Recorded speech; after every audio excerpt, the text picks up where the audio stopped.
Carmen Enid Acevedo y estamos en Bonita Radio a las 5:05 de la tarde. Aquí hoy lunes 3 de mayo del 2021. Dice una queridísima amiga y colega, ¿es 3 de mayo o es estrés de mayo? Día convulso, día difícil de análisis e informaciones que nos ubican en que la violencia machista en Puerto Rico hace tiempo que cobra la vida de las mujeres en el país. Pero parecería que hay muy poca gente que le importa profundizar sobre un tema súper importante. No es solamente Andrea Ruiz Costas, la joven que fue asesinada igualmente la semana pasada, antes de descubrir este fin de semana que Keishla Marlene Rodríguez Ortiz también fue asesinada. Es que el pasado viernes en la noche, cuando la policía de Puerto Rico también estaba investigando la desaparición de Keishla, un hombre entró a la residencia de su compañera en Río Grande, en el barrio Carola, y le infligió 13 puñaladas. La mujer se recupera en el hospital del Centro Médico de Río Piedras, pero vamos a hablar quién es el hombre arrestado por la División de Operaciones Estratégicas, entiendo que se llama, de la Policía Municipal de Carolina, sección de Operaciones Estratégicas de la Policía Municipal de Carolina. Vamos a hablar sobre violencia doméstica, violencia machista, y yo creo que nos va a coger todo el programa de hoy a esta hora, porque vamos a profundizar en lo que ha sido tema, si el caso de Andrea Ruiz Costas atiende eso que hace tiempo viene no solamente las víctimas, sino también sus abogados, abogadas, organizaciones de mujeres, identificando en la rama judicial. Vamos a hablar también del Departamento de Justicia, que ahora, como la culpa es huérfana, nadie tiene la culpa, pero el Departamento de Justicia trata de tirársela a los tribunales por razón de que hay 2 juezas que intervinieron en este asunto y una de ellas no encontró causa. Pero el departamento, la rama judicial dice que también tienen que venir los casos no solamente bien investigados por la Policía de Puerto Rico y la Fiscalía, es que tendrían que insistir, y eso no lo hizo el fiscal, que es el representante del pueblo de Puerto Rico ante los tribunales. Vamos a hablar sobre eso. Pero antes, como siempre, compartan. Importante, recuerden que en bonitaradio.net usted puede donar a través de PayPal, tarjetas de crédito. También puede hacerlo en la Fundación Periodismo 21, en su ATH móvil. La Fundación recibe cheques o giros postales a nombre de la Fundación Periodismo Siglo XXI, PMB 284, P.O. Box 19400, San Juan, Puerto Rico 00919-4000, y que estamos en todas las redes sociales, incluida Twitter, Bonita-Radio, Instagram, Bonita Radio, y iBox, iTunes y Spotify. También estamos apoyados por Buen Vecino Café, la cooperativa Abraham Rosa y la cooperativa de Vega Alta. Mi vino es amargo, pero es mi vino. Yo no dejo a Puerto Rico, dice Mag Scott. Saludos a todos y a todas las que están por ahí. Carmen Negrón. Compartan. Robert Baldwin, ¿dónde está? Vamos a meterle la multa a Robert. No, nosotros no somos como el gobierno. Vamos a hablar con él y lo vamos a llamar. Por ahí está, mira. Robert Baldwin está por ahí. No te vi esta mañana, Robert. Saludos. Carmen Mercado dice, si no hubiera pandemia me largaría para Turquía y les garantizo que con la mala suerte que tengo de querer escapar de esta isla por un rato, es capaz que haya un bombazo o un más ratito temblor. Con calma. Saludos porque buenas tardes no son. Cierto, gracias un montón Caribe May por siempre estar por ahí. Luis Burgos, Pierluisi sacó pecho frente a la Junta hoy en una conferencia de prensa por el asunto de los fondos para atender la violencia doméstica. Sí, Pepe, vamos a hablar sobre eso también porque las mujeres de las organizaciones que están representadas en pares, la organización multisectorial que debe atender el asunto del estado de emergencia, se lo puso en blanco y negro a Pedro Pierluisi.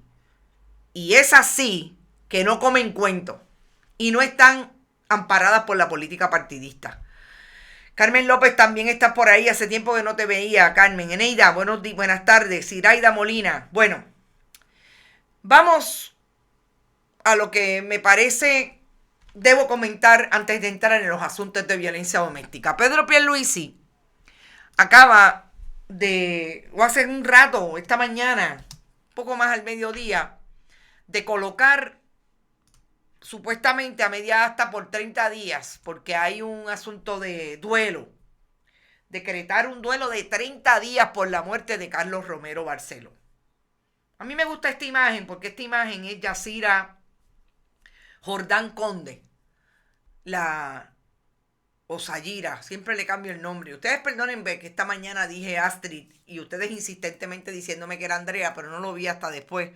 Y sí, es Andrea Ruiz Costas y de eso vamos a hablar en un rato. Sayira Jordán Conde puso esta foto con Romero Barceló. Hoy yo me imagino que ella está de duelo con esos 30 días. Pues yo quiero solamente colocar las imágenes que yo entiendo que Pedro Pierluisi y cualquiera que hable de el legado político de Carlos Romero Barceló tiene que colocar en contexto. Y no solamente es el Cerro Maravilla, es también la expresión de pueblo. Que así Sayira, gracias Caribe May, así como hubo en un momento dado un movimiento de pueblo que le pidió la renuncia a Ricardo Rosselló Nevares, en los años 70 en Puerto Rico, estas eran las imágenes, sobre todo en los años 80, porque el Cerro Maravilla ocurrió en el 1978. Y no fue hasta los años 80 que comenzó un movimiento, aunque desde el día 1 siempre lo hubo, comenzó un movimiento para establecer claramente cuáles eran los cuestionamientos de frente a ese asesinato de Estado que dejó sin vida a dos jóvenes universitarios, Arnaldo Darío Rosado y Carlos Soto Arribí. Me parece, y lo dijimos esta mañana en más profundidad, que estas son las imágenes que también tiene que atender bien claro cualquiera que vaya a establecer un legado de Carlos Romero Barceló en la política o en el escenario histórico político de Puerto Rico. 30 días. Juzgue usted, como dirían en country. El gobernador Pedro Pierluisi se coloca de ahí, pero al menos que he visto, porque confieso que no le escuché la entrevista, fue en uno de estos programas de entretenimiento donde tienen a políticos derrotados del Partido Nuevo Progresista, del Partido Popular, etc. En televisión, a Luis Fortuño hablando de las bondades de Carlos Romero Barceló. Eso es lo único que tengo que decir sobre los 30 días que dice Pedro Pierluisi. Hay que tener en luto.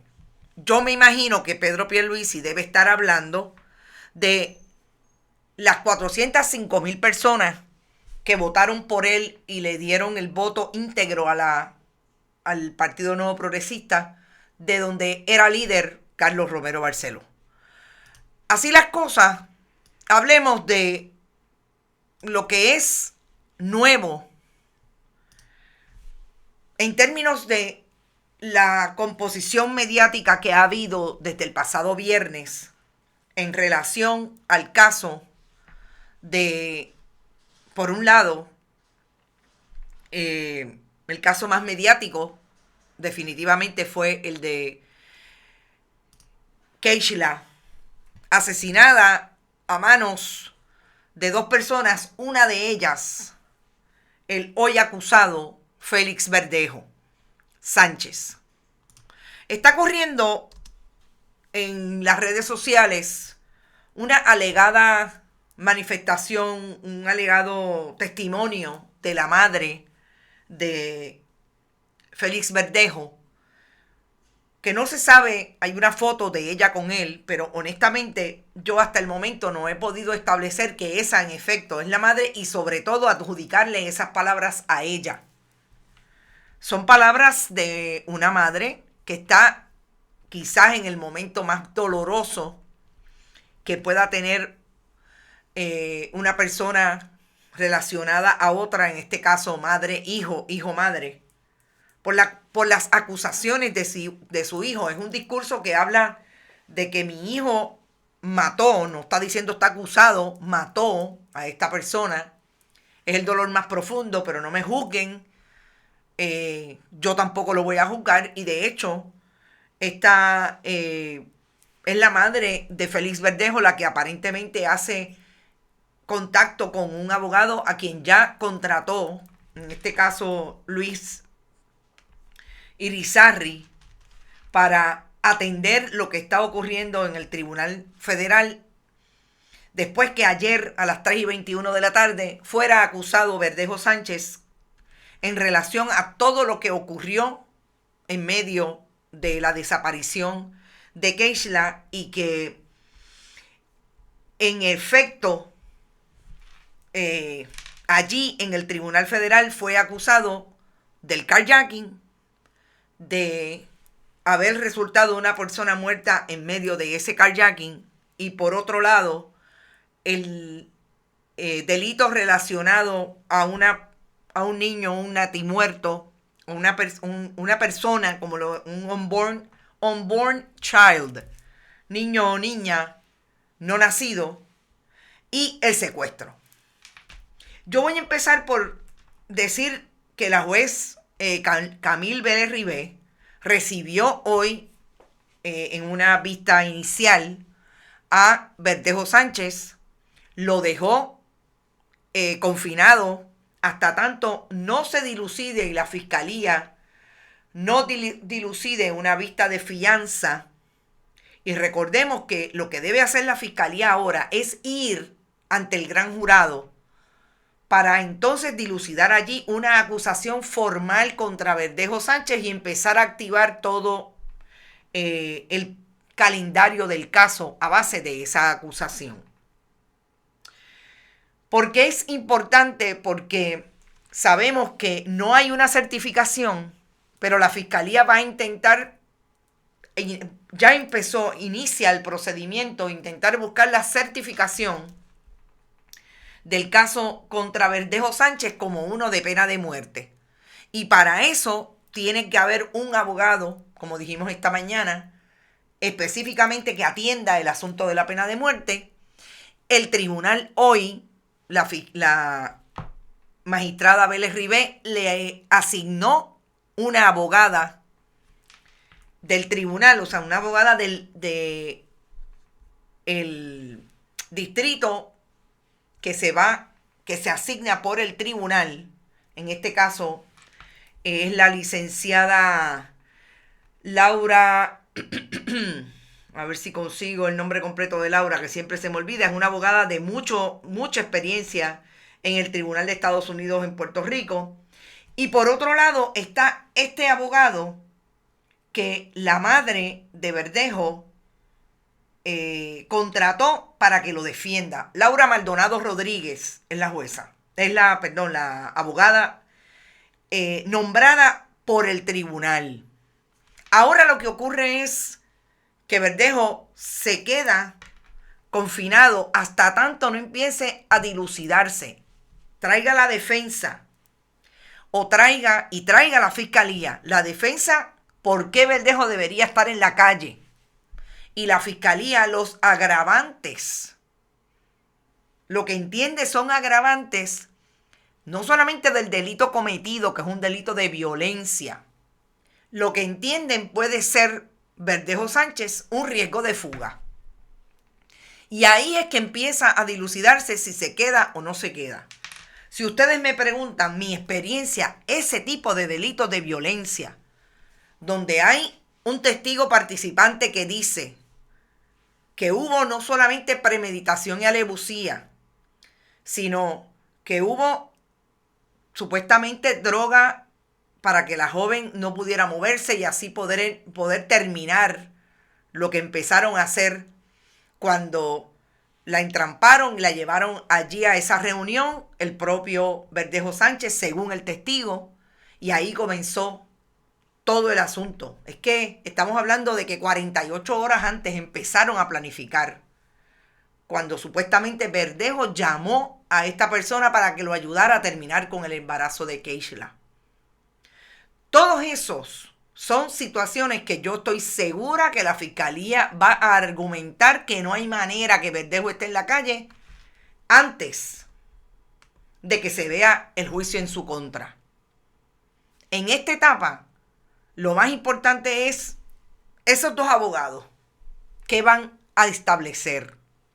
Van a establecer, como hablaba yo hace un momento con una colega periodista que también trabajó en la cobertura del Tribunal de Estados Unidos en Puerto Rico, la jurisdicción, el carjacking. Fue un carjacking realmente lo que se realizó, que es lo que básicamente le da jurisdicción a las autoridades federales. O van a establecer que el secuestro vino primero. Son asuntos jurisdiccionales que los vamos a ver en este caso. Y yo conozco profesionalmente a la licenciada Laura Maldonado y sé que va a argumentar, no importa la hayan contratado o fue designada por el tribunal. Hace su trabajo y ese es su trabajo, defender a su cliente. Va a ser bien interesante lo que vamos a ver aquí en materia de las defensas. Importante en este momento esperar qué le dice la fiscalía al gran jurado. Ahí nos vamos a enterar quién es quién es el testigo, si es que no lo protegen del todo desde este momento. Y segundo, cuáles son los agravantes de lo que no sabemos que pueda haber ocurrido y que no están en esa denuncia. Se lo van a presentar al gran jurado tan temprano como este miércoles, que son los miércoles, son los días en que el Tribunal de Distrito reúne a los gran jurados para atender los casos que van en curso, las diferentes denuncias que traen los agentes del FBI y otros agentes. Veremos. Pero es súper importante atender esto tal y como va sucediendo. En ese contexto quiero hacer un comentario de lo que han traído diferentes personas en términos de la posible implicación que pueda tener o no la esposa de Verdejo. Y es que esta tarde recibí una llamada donde la persona me hablaba de este asunto y yo creo que es bien importante, sobre todo en dos contextos puntuales con relación a este caso. Aparentemente Verdejo y su familia eran estos que andaban con la Biblia debajo del sobaco. Y sabemos que el fundamentalismo religioso, así como el machismo reproducido en otro tipo de dogmas y de fundamentalismo, siempre coloca en las mujeres el peso de la culpa de todo lo que ocurre en el mundo entero, en el país.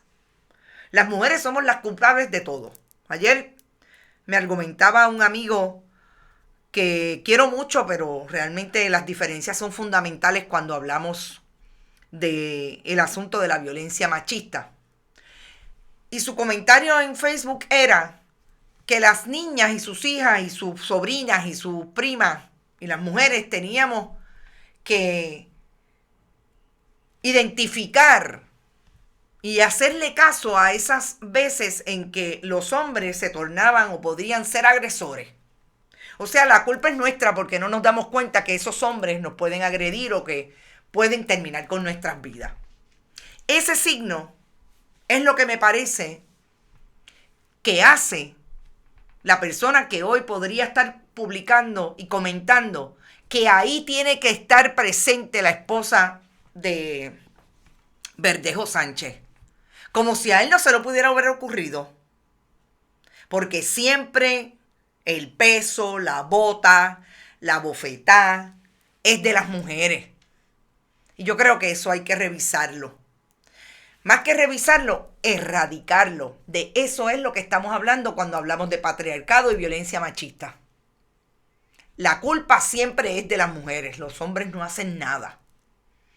Y aun cuando incluso esos mismos amigos que no les gusta que uno les traiga no solamente el mansplaining, el estar echándole sal a la herida y el posicionarse siempre culpando a las mujeres y que las mujeres seamos las que salgamos por obra y gracia, porque como nosotras somos increíblemente poderosas, lo podemos todo hasta salir de una relación tóxica, como le quieran llamar, violenta, porque la responsabilidad es nuestra. Fíjense, como siempre es, la responsabilidad es de las mujeres.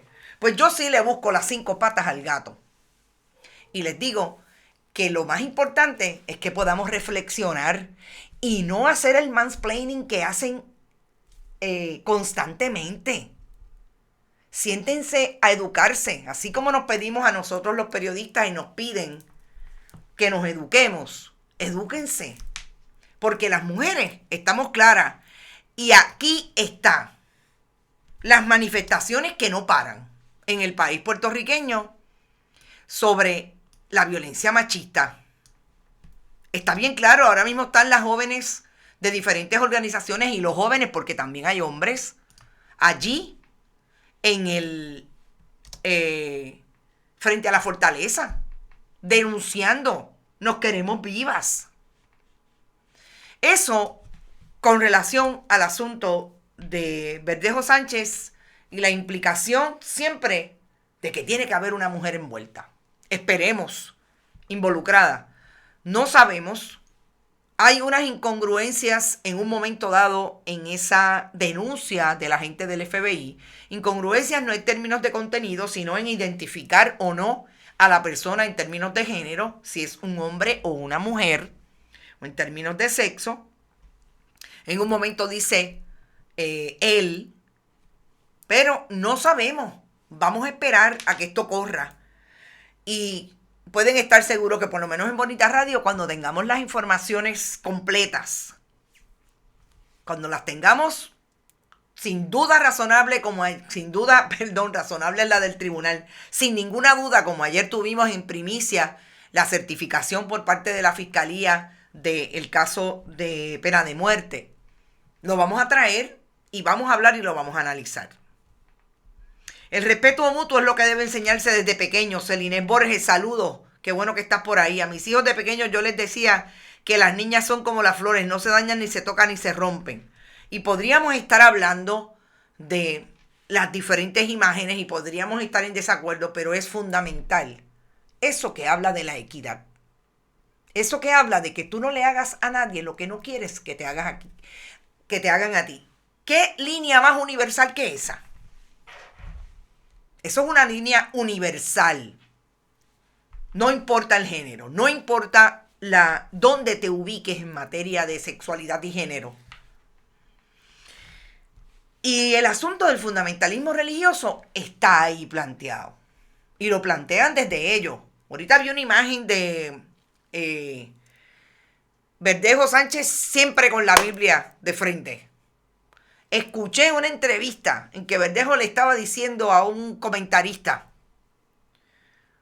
lo importante que para él había sido tener una hija. Y que esa hija, él todo lo que hacía de ahora en adelante lo tenía que hacer pensando en que ella no se fuera a arrepentir de que él era su padre. Eso fue una entrevista hace poco menos de 8 meses, 1 año. Y hoy está en donde está. Mac Scott envió un comunicado dando el pésame de la familia a ella. Empatía y respeto sin importar el género y condición social. Gracias, Débora CR. Mientras más de la mitad de la humanidad oprimida sean las mujeres, a nadie tendrá plena libertad en este mundo. Y las religiones ayudan a justificar la opresión a la mujer. Así es, Robert Baldwin. Equidad y perspectiva de género. Y vamos a hablar ahora de lo que le dijeron hace poco más de 1 hora en una carta que le enviaron al gobernador de Puerto Rico, diferentes organizaciones que están y que son parte del grupo PARE, que como ustedes saben, es el grupo que organizó el gobernador Pierluisi cuando convocó y estableció a través de una orden ejecutiva el estado de emergencia contra la violencia machista, cuya presidenta es la doctora Carmen González Magás, secretaria del Departamento de la Familia, y que hoy estaba en medio de su vista de confirmación. Vamos a lo que le dicen las mujeres a Pierluisi. Dar instrucciones a sus agencias para que atiendan como asunto de alta prioridad las solicitudes de información y de acciones de parte de los subcomités de pares. Algunas actividades del plan de trabajo se han atrasado en espera de respuestas o de información que les ha sido solicitada. Gobernador, eso le incumbe a usted como gobernador porque usted fue el que estableció esa orden ejecutiva. Yo creo que nadie, a menos que no sean de los proyectos Dignidad y algunos de esos 405,000 que votaron por usted, puede estar en contra de que lo fundamental ha sido establecer ese estado de emergencia. Mejorar el proceso de rendición de cuentas de pares. El trabajo ha sido inmenso y ya hay logros. Sin embargo, el esfuerzo para comunicar estos logros no ha sido lo suficientemente efectivo como para que el país sepa por dónde andan nuestros trabajos. Reunir con carácter de urgencia a los alcaldes y alcaldesas de todos los municipios para que se concreten las alianzas necesarias para lograr que en cada alcaldía de este país haya un protocolo estándar de atención a la violencia de género. Y a eso vamos en breve, porque ese protocolo sí lo tiene Carolina, sí lo tiene San Juan, a pesar de los detractores de Carmen Yulín Cruz. Lo estableció Carmen Yulín Cruz cuando estuvo en San Juan 8 años. Dar instrucciones para que se inicie de inmediato el estudio de casos fatales de violencia de género y para que se puedan rendir informes sobre los hallazgos. Esto nos debe permitir mejorar la respuesta comunitaria y gubernamental ante la violencia de género y también identificar los factores de riesgo que ameritan acciones por parte del Estado. Esta es importantísima porque el gobernador hoy sacó pecho contra la Junta. Identificar el presupuesto necesario para que se diseñe y lance la campaña educativa y de prevención que es parte del plan de trabajo de pares. ¿Por qué? Porque el gobernador dice que la Junta le quitó de 7 millones, le dejó solamente 700,000 para trabajar con pares, con la orden del estado de emergencia. Pero gobernador, si aquí hay trabajo que le incumbe al Ejecutivo y las organizaciones de mujeres en pares le están diciendo que no hay resultado. Reafirmar públicamente el compromiso con iniciar la educación con perspectiva de género en agosto próximo. Esto ya se aprobó como parte del plan de trabajo de pares, pero el público aún duda sobre la ejecución de este compromiso. Para nosotras, es una estrategia central a cualquier otro tipo de acción de prevención de violencia de género. Le están diciendo al gobernador Pierluisi, gobernador, esto está en sus manos. Y lo que tiene que pasar es que usted le dé prioridad a estos 6 puntos. La politiquería, que fue una estrategia siempre de Wanda Vázquez Garcet, de hablar de que la Junta no me da el dinero, de que los responsables en la Junta, yo no creo que el país se lo crea. Ahí están las organizaciones de mujeres. Las mismas que hacen expresiones como estas que ayer llevaron a cientos de personas allí al puente Teodoro Moscoso, las que hoy están allí frente a la fortaleza y que dicen claramente que de las vidas de Keishla, que la vida de Arelis, que hoy tiene a su agresor allí en un juicio en el tribunal de Fajardo, que la vida de Andrea Ruiz Costas no puede multiplicarse y que ellas no debieron morir a manos de la violencia machista y que uno de los grandes problemas que tiene este y otros gobiernos como el de Ricardo Rosselló Nevares y algunos de los que no querían implementar la estrategia de educación con perspectiva de género en el Departamento de Educación de Alejandro García Padilla, porque también, y ahí está, el presidente del Senado, José Luis Dalmau, que lo dice bien bajito, y no habla mucho de los asuntos de la violencia machista, etc. Lo que no puede ocurrir es que se deje la pieza más importante, que es la educación con perspectivas de género. Yo leí ayer unas palabras de esas mañanas que se levanta con que quiere escribir el expresidente del Senado, Tomás Rivera Chatz, y el portavoz de la minoría del Partido Nuevo Progresista, que decía que era individual la reflexión, que no había por qué educar, ni que esos inventos del estado de emergencia no iban a resolver nada contra la violencia de género.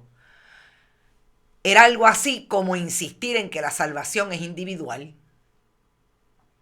como si fuéramos productos que la gente va y coge o desecha en un supermercado.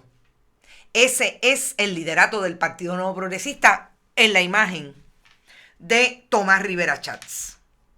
Así es que de ahí a que vayamos al asunto de educación y al tema atravesado de dos importantes casos, dos terribles casos, entre ellos el de Andrea. Pero antes voy a los comentarios de ustedes. Dijo que el gobierno no puede hacer nada. Exacto, gracias Ricardo. Dijo que el gobierno no puede hacer nada porque la salvación es individual. Fíjense cómo de todas maneras el COVID, la salvación es individual. La violencia machista, la salvación es individual. Pues vamos a apagar la luz y el último que salga, que implosione el Capitolio y la Fortaleza. Porque no hace falta gobierno. Y estamos claros, hay país, lo que no hay es gobierno. Y ni Abel Ramos Tosado, según buscó el dinero para los cabilderos de la estadidad, que los consiga para los programas de violencia contra la mujer. Gracias. No sé por qué cada vez escucho a Pipo me acuerdo de Lalo Camacho.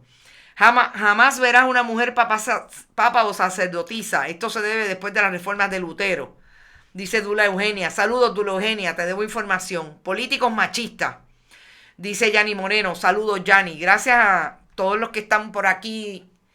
Todas que a veces son mis mejores asistentes de producción. Si vamos a ver, él se esconde detrás de la secretaria de la Gobernación para el trabajo sucio, dice Marisol. En la psicología existen instrumentos probados para medir riesgos de violencia y programas de probada efectividad de prevención de violencia de niños y niñas. Gracias, Lourdes, por estar por ahí. El fundamentalismo discrimina y mata. Así es. Bueno, estaba hostil hoy. Desenfundó el machete y tiró la pava contra el piso. La joven que fue asesinada por el grafitero y escribo y no termino. La de Ponce. Así es. Bueno, vamos al caso que no habíamos discutido, lo teníamos esta mañana, pero no habíamos terminado de buscar información. Y aquí quiero darle las gracias por el compromiso que tiene la oficialidad de la Policía Municipal de Carolina, en este caso el inspector Moyeno, que recibió nuestra llamada hace poco menos de una hora y nos dio toda la información, incluido buscar en el CIC de Fajardo la información de este caso de violencia machista que se dio el viernes poco antes de las 12 de la noche, en el barrio Carola de Río Grande. Una mujer también, menos de 40 años, así como Andrea Ruiz Costas, que tenía 35, esta mujer tiene 38 años. Pero su agresor, Juan, y vamos al nombre, Juan Márquez Rivera, tiene 35 años. Y este caballero es el compañero de esta mujer. Tenía un grillete y fue a su casa en el barrio Carola de Río Grande, y en medio de una discusión la apuñaleó en 13 partes de su cuerpo. La mujer está viva, está en el centro médico de Río Piedras recuperándose en condición más o menos estable. Este hombre, en su huida, salió de Río Grande. La mujer pudo llamar a alguien, pero el inspector me dice que fue la mujer. Pudo llamar a las autoridades y llegó a establecer que estaba herida. Llegaron, hubo una comunicación de un gruero. Oigan esto. Un gruero del área de Carolina que identifica que este hombre está huyendo y que en su huida se había cortado el grillete que llevaba en la pierna. Lo que es más importante de este relato que les voy a hacer es que cuando ese gruero iba hablando de protocolos, y por ahí veo que está la amiga secretaria de la Fundación Periodismo Siglo XXI y feminista y activista, Sara Benítez, que me corrija cómo los protocolos, cuando están bien hechos, funcionan. Este hombre tenía un grillete. Cuando el gruero activa a la policía de Puerto Rico, que está obviamente conectada con la Policía Municipal de Carolina, la Policía Municipal de Carolina tiene la información del individuo porque pueden contactar dónde se ubica por razón del grillete, pero en un momento lo pierden porque este hombre se cortó el grillete cuando se dio cuenta que podía ser, obviamente, rastreado a través del grillete. La Policía Municipal de Carolina se activa y lo localiza en la avenida Monserrate, más o menos, que realmente no es la Monserrate, porque es la intersección, pero es en la Valdoriotti de Castro, en la jurisdicción entre la avenida Monserrate y la avenida Campo Rico. Y allí lo detienen. Yo quiero que ustedes sepan que este hombre tiene 35 años. En el 2014 fue sentenciado a cumplir 206 años de cárcel.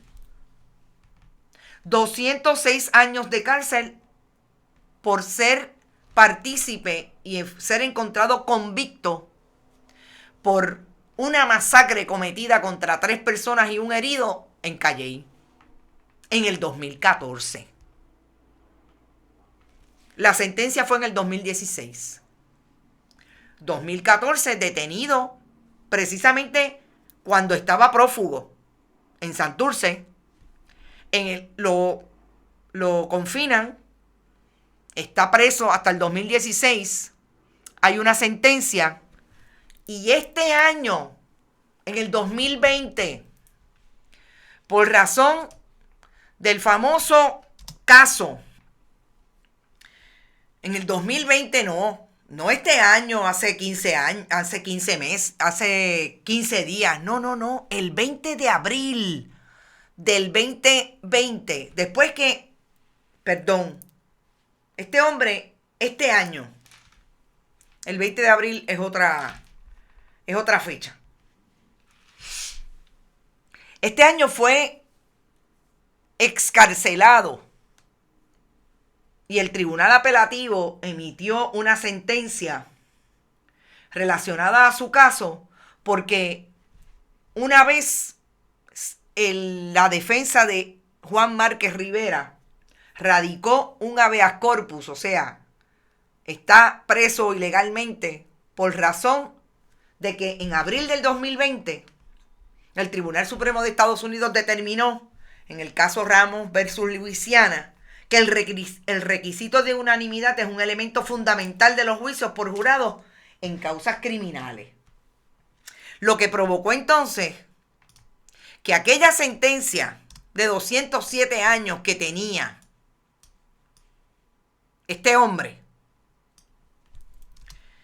fuera dejada sin efecto y el tribunal determinara que hay que celebrar un nuevo juicio.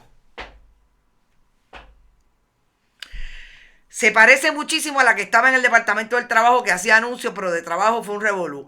Betsaida, están hablando de otra cosa. Entonces, ustedes me quieren decir a mí que este hombre salió este año por razón de esa sentencia y por haber radicado a sus abogados un habeas corpus, a lo que tiene derecho. Pero que estando en la calle, nadie sabía dónde estaba y de qué manera hay seguimientos a una persona que tiene un grillete. Porque por poco mata a esta mujer. Yo no sé, porque dentro de todo lo que pude saber en medio de las llamadas que hice Este habeas corpus fue radicado en julio de este año, del año pasado, en el 2020. En abril del 2020 el Tribunal Supremo Federal dijo, se acabó. No, la convicción de este individuo fue por un jurado 10-2. En julio radican el habeas corpus y es este año que sale.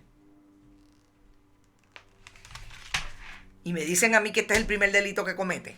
De violencia. De violencia. ¿Quién le dio seguimiento a este hombre? Ahora, hay que decir que el protocolo que tiene la Policía Municipal de Carolina funciona. No deberá ser perfecto, pero funciona.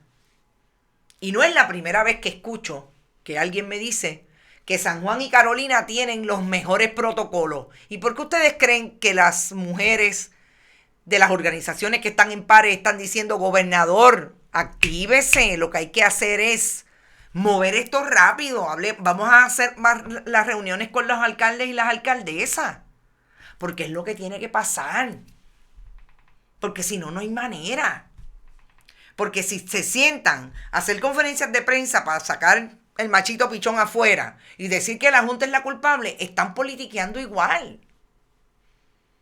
Y ahí yo creo que son las informaciones que tendríamos que estar dando, que deberían estar saliendo. ¿Dónde está qué?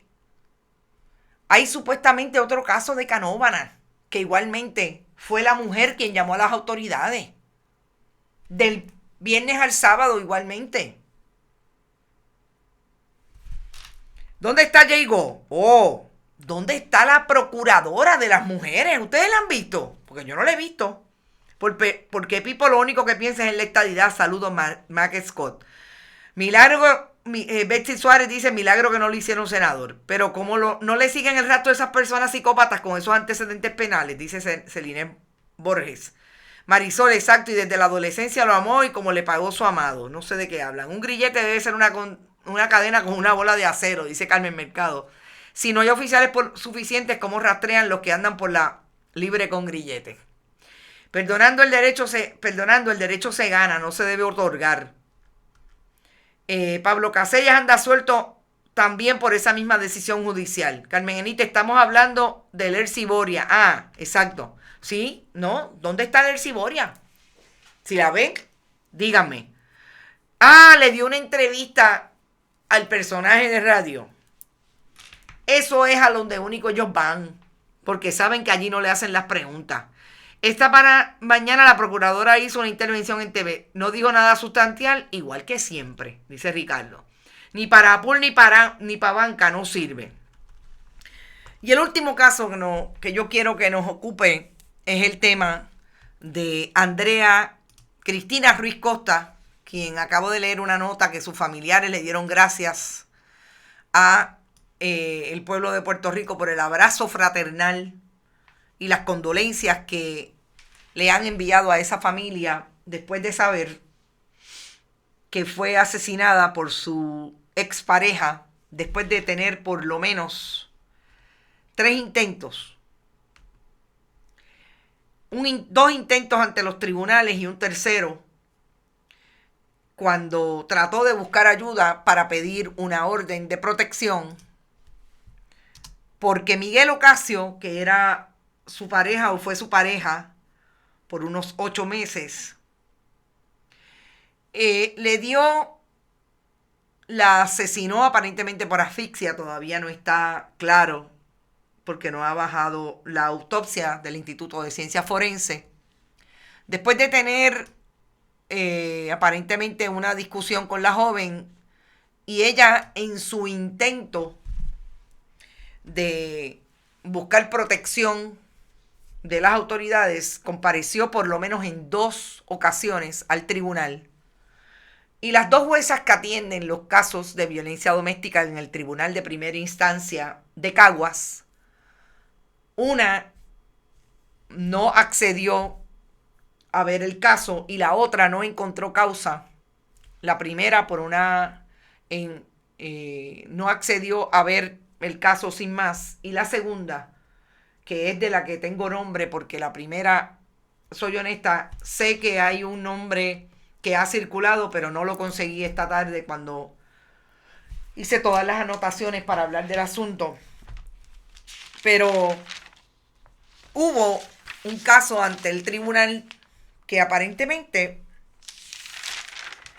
la jueza Ingrid D. Alvarado Rodríguez determinó no causa.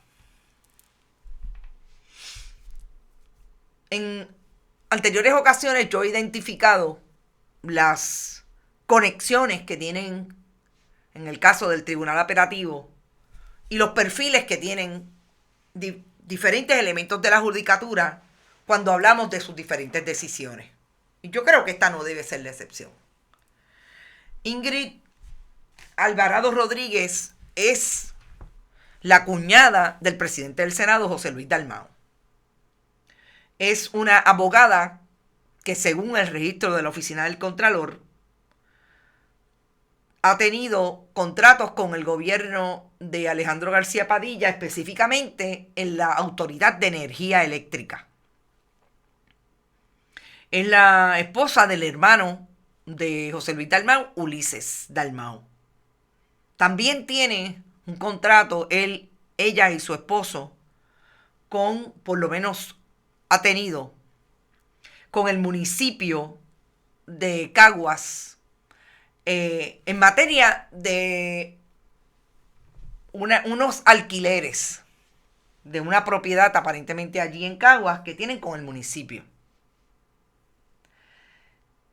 El contexto de este caso llevó a la jueza presidenta Maite Oronoz Rodríguez a nombrar una comisión para investigar lo sucedido en el caso de Andrea. Y voy a citar a la juez Oronoz. Ese es el perfil, por lo menos, de la juez Alvarado. Hasta el día de hoy nosotros no tenemos información de qué ocurrió en esa vista, que es una vista en la sala de investigaciones. Hay información del fiscal que llevó el caso, que es aparentemente el que le da la información entonces a el hoy secretario del Departamento de Justicia, para el secretario decir que quien no hizo lo que tenía que hacer fue el tribunal. Lo que no dice el secretario es que, independientemente que la juez no haya encontrado causa, el fiscal tenía la potestad de ir por encima de esa determinación, aun cuando la víctima, en este caso Andrea, le habría dicho que desistía de insistir en seguir en alzada para pedir esa orden de protección. Y esto es bien importante. Y vamos ahora entonces a hablar de las manifestaciones de la juez Oronoz. Son los fiscales los que pueden ir por encima de las víctimas cuando no tienen interés. Eso ha sido así siempre. Y también ha sido siempre que los fiscales y las fiscales dejan de hacer eso en favor de las víctimas y del pueblo de Puerto Rico. Porque a quien ellos representan es a las víctimas del delito del pueblo de Puerto Rico. Por eso es Pueblo de Puerto Rico versus Miguel Ocasio. Porque son los fiscales los que van en favor de las víctimas. Y Andrea no quiso insistir por aparentemente estar frustrada con el sistema. Yo nunca he tenido que ir a los tribunales por un caso de violencia doméstica. He tenido que ir por otras circunstancias. Y puedo decirles que he tenido que ir por otras circunstancias que para nada tienen que ver con delitos de violencia. Y es horrible estar ante un tribunal. No importa que te traten bien o no importa cómo te traten. Yo no me quiero imaginar lo que pasa a una víctima de violencia machista. Que para empezar, muchas veces quienes no le creen son los mismos que supuestamente le están llevando para que tenga un día en corte en beneficio de su paz y su tranquilidad. Desistió no quiso insistir y el fiscal se fue para su casa y a Dios que reparta suerte. No sabemos todavía la prueba que se le presentó a la juez, etc. Sí hay un cuestionamiento de por qué no quiso otorgarle esa orden de protección, sobre todo en momentos en que la joven, a menos de un mes, murió a manos de la persona que ella tuvo allí ante su sala. Y como me dijo una amiga jueza hoy, no importa qué, siempre va a pagar el juez o la jueza que no encontró causa. Lo que pasa es que yo creo que hay que investigarlo. Lo que pasa es que yo creo que aquí tiene que haber un compromiso de la judicatura. Y no solamente en los casos de violencia doméstica, lo hemos visto en muchos casos que no pasa nada con relación a los jueces. Que no pasa nada. Y eso también es importante. ¿Qué dijo la juez Maite Oronoz? La juez Maite Oronoz dijo: en cuanto al caso particular de la joven Andrea Ruiz Costas, designé además un comité para que evalúe con carácter de urgencia toda la información, documentos y grabaciones de las distintas vistas que se celebraron. Asumiremos nuestra responsabilidad sin excusas, rendiremos cuentas al país y haremos todo lo que corresponda. Tienen mi palabra. Dijo la juez, estoy devastada, absolutamente devastada con el último caso de feminicidio que se ha reportado, pero sé que mi devastación no devuelve a Andrea a su familia. Este asesinato coloca nuevamente de relieve que la violencia de género es un problema de todos y todas y tiene que atajarse desde la raíz. Y tiene que atajarse ya. Claro, si alguien cree que todo el mundo tiene derecho a defenderse, que la investigación vaya por donde vaya y la juez se defienda o se aquilaten realmente lo que sucedió en esas vistas. Pero de que tiene que haber investigación, tiene que haber investigación. Pero ojo, rama judicial, ustedes son como la Universidad de Puerto Rico, que le llevan un caso de hostigamiento y están 12 años investigándolo. Justicia tardía, y lo saben también ustedes, no es justicia. Vamos a ver si pueden poner los dispositivos de investigación a funcionar rápido y puedan hacer, como dice la juez presidenta, que le van a rendir cuentas al país.